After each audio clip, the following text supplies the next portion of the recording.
सभी को जय जिनेन्द्र। तीन भुवन में सार वीतराग विज्ञानता, शिव स्वरूप शिवकार नमो त्रियोग संभार के। कल हमने अभ्यंतर 5वें व्युत्सर्ग तप की चर्चा की थी, जिसमें अभ्यंतर उपाधि व्युत्सर्ग तप के लिए मुनि महाराज के लिए संजलन कषाय की क्षय करने की बात की थी कि वो अपने संजलन कषाय के क्षय में लगे रहते हैं, उसको क्षय करने में। जब उनकी संजलन कषाय अत्यंत मंद हो जाती है, तब उनको शुद्धोपयोग के सूक्ष्म अंश की पात्रता होती है। उस वक्त वो निर्विकल्प समाधि में चले जाए तो उनको सूक्ष्म सिद्धोपयोग की प्राप्ति हो सकती है। मुनि महाराज संजलन कषाय की अत्यंत मंदतम होने पे उनकी संजलन कषाय वे सूक्ष्म शुद्धोपयोग की प्राप्ति करते हैं। इसके बाद अंतर्मुहूर्त में ही उनका शुभोपयोग में आ जाते हैं, क्योंकि संजलन कषाय मंद अंतर्मुहूर्त से ज्यादा रह नहीं पाती। तो जैसे उनकी संजलन कषाय में अंतर तीव्रता आ जाती है तो फिर से वो शुभोपयोग में आ जाते हैं, शुद्धोपयोग से शुभोपयोग में आ जाते हैं। तो इस तरह से उनका शुभोपयोग से शुद्धोपयोग, शुद्धोपयोग से शुभोपयोग चलता है, लेकिन वो सूक्ष्म शुद्धोपयोग ही उनको मिल पाता है, क्योंकि संजलन कषाय की जब तक मंदतम रहेगा तो भी सूक्ष्म अंश ही उनको शुद्धोपयोग का हो पाता है, इतनी पात्रता होती है। तो वो शुद्धोपयोग से शुभोपयोग, शुभोपयोग से शुद्धोपयोग में जाते रहते हैं अंतर्मुहूर्त में। और ये अंतर्मुहूर्त जो है, हमारी ब्राह्मणा है वो से अंतर्मुहूर्त को 48 मिनट का ही मानते हैं, लेकिन ये अंतर्मुहूर्त 48 मिनट से एक समय कम से इधर आंवली का एक समय ज्यादा, आंवली के एक समय ज्यादा से 48 मिनट में एक समय कम, इतना जो बीच का समय है उसके में असंख्यात भेद होते हैं अंतर्मुहूर्त के। तो ये अंतर्मुहूर्त जो होते हैं बहुत छोटे छोटे से होते हैं। ये मुनिराज जो 6-7वें गुणस्थान में झूलते रहते हैं, तो वो अंतर्मुहूर्त भी कोई 48 मिनट के नहीं होते। हमारी भ्रांति रहती है कि 48 मिनट के, वो भी आंवली से एक समय ज्यादा भी हो सकते हैं, बहुत छोटे छोटे से होते हैं। एक समय में आंवली से एक समय ज्यादा भी वापिस 7वें में आ सकते हैं, उसका समय इतना कम भी हो सकता है। आंवली से एक समय ज्यादा, 2 समय ज्यादा, ये इतने बड़े बड़े नहीं होते। तो उस अंतर्मुहूर्त में उनका आना जाना शुद्धोपयोग से शुभोपयोग में हो जाता है। तो ये उनको भी, लेकिन निर्विकल्प समाधि में होना, संजलन की अत्यंत सूक्ष्मतम होना अत्यंत दुर्लभ और कठिन चीज होती है मुनि महाराज के लिए भी। जो साधक है, जो पूरे इसी में उनका प्रयास लगा रहता है, इसी काम में 24 घंटे उनका ध्यान रहता है कि संजलन कषाय को मंदतम रहने में, तब उनके लिए इतनी दुर्लभ होता है। तो जो सामान्य जनता है, चतुर्थ पंचम गुण स्थान वर्ती, वो अपने को शुद्धोपयोगी कहती है, तो कितना हास्यास्पद लगता, हंसी आती है। क्यों? क्योंकि शुद्धोपयोग को वो समझते ही नहीं है। शुद्धोपयोग होता क्या है? शुद्धोपयोग सप्तम गुण स्थान से शुरू होता है और 12वें गुण स्थान में उसकी पूर्णता होती है। अभी पंचम काल में तो सप्तम गुण स्थान से ऊपर होता ही नहीं, यानी सूक्ष्म शुद्धोपयोग हो जाए वही अत्यंत दुर्लभ है मुनियों के लिए भी। तो ये शुद्धोपयोग सप्तम गुण स्थान से शुरू होता है और 12वें गुण स्थान में यथाचारित में उसकी शुद्धोपयोग की पूर्णता होती है। और जैसे ही शुद्धोपयोग की पूर्णता होती है, ज्ञानावर्णी, दर्शनावर्णी, अंतरा, ये तीनों कर्म क्षय हो जाते हैं तुरंत ही। मोहिनी कर्म के क्षय होते ही तीनों, तो शुद्धोपयोग कब होता है, पूर्णता कब होती है? मोहिनी का ये संजलन कषाय गए कि मोहिनी के 9 कषाय भी चली जाती है, तो मोहिनी के पूर्ण क्षय होने पे शुद्धोपयोग की पूर्णता होती है। और जैसे ही शुद्धोपयोग की पूर्णता होती है, ज्ञानावर्णी, दर्शनावर्णी, अंतरा, ये तीनों कर्म तुरंत क्षय हो जाते हैं। ये शुद्धोपयोग का फल होता है, केवल ज्ञान की तुरंत प्राप्ति हो जाती है, बिल्कुल समय नहीं लगता है। शुद्धोपयोग होने में और केवल ज्ञान होने में कोई अंतर्मुहूर्त भी समय नहीं लगता, बहुत कम समय में ये हो जाता है। इतनी सी दूरी होती है शुद्धोपयोग और केवल ज्ञान की। अब बताइए, जिस शुद्धोपयोग से केवल ज्ञान की क्षण मात्र में प्राप्ति होनी है, उस शुद्धोपयोग को ये सामान्य जनता कपड़े पहने हुए, घर में बीवी बच्चों के साथ रहते हुए, प्रतिमा धारण करके, बिना प्रतिमा वाले भी और प्रतिमा वाले भी अपने को ऐसा समझते कि हमको तो शुद्धोपयोग होता है। जैसे कि हमने बताया था, हमारा परिचित प्रतिमाधारी जो कहते हैं कि हम तो हम सामयिक में शुद्धोपयोग में चले जाते हैं 2.5 घंटे के लिए। मैंने उनसे पूछा भी कैसे चले जाते हो शुद्धोपयोग में, क्या करते हो? तो बोले कि कुछ नहीं, हम शुद्ध चिद्रूप हम कहते हैं और बस 2.5 घंटे शुद्धोपयोग में लीन हो जाते, शुद्धोपयोग में चले जाते हैं, आत्मा में लीन जाते हैं। 2.5 घंटे बाद जब उससे बाहर निकलते हैं शुद्धोपयोग से तो सामयिक हमारी पूर्ण हो जाती। तो उनकी सामयिक में शुद्धोपयोग की बात करते हैं कि हमको शुद्धोपयोग होता है, जबकि शुद्धोपयोग 2.5 घंटे हो ही नहीं सकता। शुद्धोपयोग की अवधि अंतर्मूर्त से भी कम है, अंतर्मूर्त से कम में भी केवल ज्ञान की प्राप्ति हो जाती। तो ये ऐसे सब शुद्धोपयोगी हैं, सबको केवल ज्ञान हो रहा है बिना मुनि व्रत धारण किए, सबके सब कपड़ों में बच्चों में शुद्धोपयोग कर रहे हैं और केवल ज्ञान उनको हो नहीं रहा है। शुद्धोपयोग के साथ तो केवल ज्ञान का इतना गहरा रिश्ता है कि शुद्धोपयोग पूरा हुआ। हाँ, शुद्धोपयोग की जब मुनिराज किसको सप्तम गुण स्थानवर्ती जो मुनिराज है उनको शुद्धोपयोग कहा जा सकता है, क्योंकि उनको सूक्ष्म शुद्धोपयोग की पात्रता है। जिसको पात्रता है उसको है कि नहीं है कि हम जानने वाले नहीं है, लेकिन उनको हम शुद्धोपयोगी कह सकते हैं।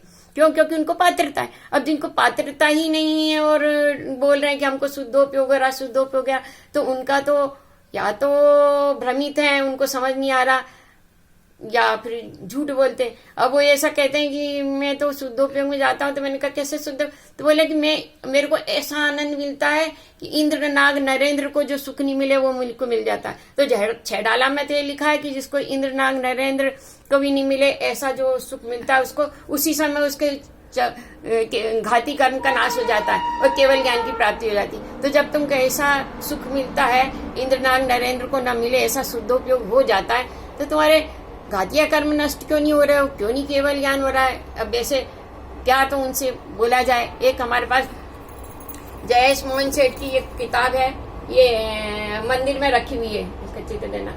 ये मंदिर में रखी हुई है, मेरे एक लाई 2 है वहां पे। अब ये जयेश मोहन सेठ जो है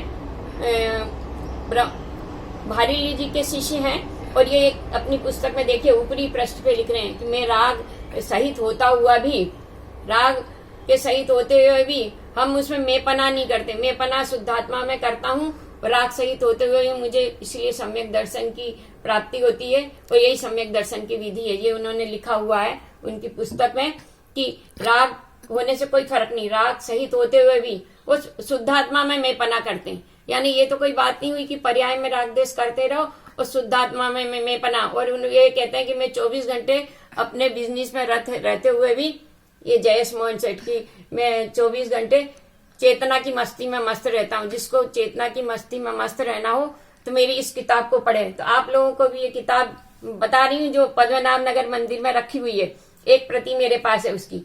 ये उन्होंने विधि बताई है इस तरह की, उसको पढ़ो और 24 घंटे अपनी चेतना की मस्ती में रहो। इस तरह की लोग किताबें लिख रहे हैं और मजे से कुछ भी बोलते जा रहे हैं कि राग देश से कोई फर्क नहीं पड़ रहा, सिर्फ शुद्ध आत्मा में मेपना करो। अब कैसा शुद्ध आत्मा में मेपना करा जाए ये तो उनसे ही पूछा जाए। राग सहित होते हुए, राग में द्वेष करते हुए कैसे शुद्ध आत्मा में मेपना किया जाता है, ये तो वही जाने। इस तरह से भ्रांतियां हो रही हैं, कोई कुछ कह रहा है, कोई कुछ कह रहा है। लेकिन मुनि महाराज, ये मैं बताना चाह रही हूँ कि मुनि महाराज जो 5वां तप है अंतरंग उपाधि व्युत्सर्ग, तो उसमें संजलन कषाय की मंदता की जाती है और उसके क्षय करने के लिए ही मुनिराज दीक्षा लेते हैं और उसी की क्षय करने में लगे रहते हैं। और उनको ही जब वो संजलन कषाय की जैसे जैसे मंदता करते हैं, जैसे जैसे उनको क्षय होता है, वैसे वैसे वो आगे गुणस्थान में बढ़ते हैं और छपक श्रेणी भी चढ़ते हैं। उनको 12वें गुणस्थान में पहुंचने पे शुद्धोपयोग पूर्णता होती है। हालांकि ये पंचम काल में और सप्तम गुणस्थान से आगे बढ़ने की योग्यता नहीं, क्योंकि वज्र और सब नाराज सहनन नहीं है। इसलिए आज पंचम काल के मुनि जो हैं सप्तम गुणस्थान तक ही रहते हैं, उसके आगे उनका जाना नहीं होता है। लेकिन ये अंतर्मुहूर्त के लिए भी लोगों के भ्रमणा है कि 48 मिनट की होती है, एक तो वो भी मैंने बता दी। और यदि आपको कुछ मेरी बात गलत लगती हो तो आप किसी भी मुनिराज से पूछ लीजिए कि किसको शुद्धोपयोग होता है, कितना होता है और कैसा, और इस ढंग से जो भ्रमणा फैल रही है। प्रतिमाधारी भी जो इस तरह की, वैसे मैं क्षमा चाहती हूँ कि मैंने सब प्रतिमाधारी का नाम ले लिया, एक दो ने यदि मुझसे ऐसा कहा तो ऐसा तो नहीं है कि सब प्रतिमाधारी अपने को शुद्धोपयोगी कहते हो। मैं उनसे क्षमा मांगती हूँ, क्षमा प्रार्थी हूँ कि मैंने सबका नाम ऐसा ले दिया कि कहते हैं क्योंकि एक दो लोगों ने मुझसे कहा तो सब तो उसमें गिनती में नहीं आ गए। कुछ लोग ऐसे हैं जो भ्रमित हैं, उनमें भी चतुर्थ गुण स्थान वर्ती तो खैर मुमुक्षु वालियों को छोड़िए, जयेश मोहन सेठ को भी छोड़िए, ये तो नादान लोग हैं, इनकी बात की कोई महत्व नहीं है। ये यदि ऐसा बोल भी रहे हैं तो ना समझ है। लेकिन पंचम गुण स्थानवर्ती जीव यदि इस तरह की उनको भ्रम होता है कि मुझे शुद्धोपयोग होता है तो ये बड़े आश्चर्य की बात है, क्योंकि भ्रम कैसे हो सकता है मुझे ये नहीं समझता। या तो झूठ बोल रहे कि या भ्रम हो रहा, ऐसा भ्रम हो जाता कि मुझे शुद्धोपयोग हो रहा, मैं आत्मा में लीन हो जाता हूँ 2.5 घंटे के लिए, मुझे पता ही नहीं रहता। सामायिक तो मैं भी करती हूँ, मैं भी 6 घंटे की सामायिक, कभी आज ही की मैंने नींद नहीं आती तो 2 बजे, कभी नींद नहीं आई तो सामायिक पे बैठ जाती हूँ, और मैं पद्मासन में ही सामायिक करती हूँ। और उस पद्मासन में सामायिक करते हुए मुझे 6 घंटे भी हो जाए तो मुझे उस पद्मासन से थोड़ी सी भी तकलीफ नहीं होती। क्यों? क्योंकि मैं उसमें चिंतन करती हूँ, तत्व चिंतन करती हूँ। मैं सामायिक पाठ जो अमित गति मुनि महाराज ने, जो आचार्य ने सामायिक पाठ लिखी है, मैं उस सामायिक पाठ का चिंतन करती हूँ, छेड़ाला का चिंतन करती हूँ। जो भी मुझे तत्व मैंने पढ़े हैं, समझे हैं, उनके बारे में चिंतन मनन करती हूँ तो मुझे पता ही नहीं चलता, 6 घंटे भी पता नहीं चलते। और मेरे पद्मासन का भी ख्याल नहीं आता कि मैं पद्मासन में बैठी हुई हूँ। उसका कारण यही है। लेकिन मैं ऐसा नहीं सोचती कि मैं शुद्धोपयोग में चले गए या आत्मानुभूति हो रही या आत्मा में लीनता हो रही। या आत्मा में लीनता नहीं हो रही, नहीं शुद्धोपयोग हो रहा। अरे जब ये पूर्व ये जो शुक्ल ध्यान होते हैं पहले, वही पूर्वविद को होते हैं। मतलब शुक्ल ध्यान में भी श्रुत ज्ञान का ही चिंतन किया जाता है। शुक्ल ध्यान में भी, पहले शुक्ल ध्यान में भी श्रुत का ही चिंतन किया जाता है। उसमें उलट वो होता है, पलटना होता है। और दूसरे श्रुत ज्ञान में एक ही विषय पे स्थिर रहा जाता है, इसमें वचन और अर्थ इनकी पलटना नहीं होता है।